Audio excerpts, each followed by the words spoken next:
Salut à tous, aujourd'hui dans cette vidéo je vous propose de détecter si vos adversaires vont réaliser une bandeja ou s'ils vont réaliser un smash. Alors pour comprendre tout ceci, il va falloir se fixer sur la main non dominante de vos adversaires, la main qui n'a pas la raquette. D'accord? Donc si vous regardez les joueurs professionnels réaliser ces coups-là, je vous conseille d'abord de regarder du côté féminin puisque ça se rapproche un peu plus de ce que nous réalisons nous dans le paddle amateur. D'accord? Donc très important de regarder ceci. Première chose, lorsque vos adversaires vont réaliser une bandeja bien appuyée au sol, les deux pieds vont rester bien au sol. Vous allez voir que la main non dominante va monter sur le côté et elle va venir pointer la grille latérale, d'accord? Donc elle va être ici et en général, dans 90% des cas, la main va rester ici pour frapper la bandeja. Ok?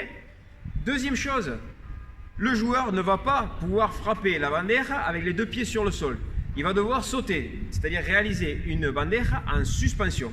Donc à ce moment-là, vous allez vous rendre compte que la main non dominante va passer par en bas, va venir sur le côté, et au moment de la frappe, eh bien, vu que le joueur va devoir sauter, il va devoir tirer son corps vers le haut. Donc vous allez voir qu'ici, il va se positionner et il va monter la main pour pouvoir frapper la balle durant son saut. Donc ce qui est important, c'est de bien détecter cette main dominante au départ, dès le début du positionnement. Okay? Donc ça, c'est pour la bandeja. Maintenant, venons-en au smash. Pour le smash, le joueur va devoir se placer sous la balle.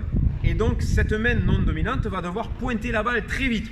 C'est-à-dire que le joueur va devoir se placer sous la balle en montant tout de suite le bras en direction de la balle. Donc, si vous notez la différence, ici, je monte mon bras avec ma main non dominante directement vers le ciel, alors qu'avec la bandeja, je l'ai monté sur le côté. Donc, voici la différence entre les deux coups. Je reprends rapidement. Avec la bandeja, les deux pieds au sol, je vais me positionner la main en direction de la grille latérale et je reste en appui ici pour pouvoir frapper ma balle ensuite. Une bandeja en suspension, je passe sur le côté, je prépare et au moment du saut, je vais monter mon bras pour pouvoir frapper la balle. Et enfin, le smash, qu'il va falloir que je pointe la balle avec ma main très vite en me positionnant sous la balle. Donc mon bras va monter directement en direction de la balle.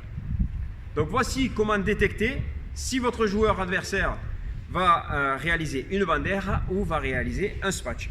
Ça n'est tout pour aujourd'hui. À très bientôt pour de prochaines vidéos. Salut!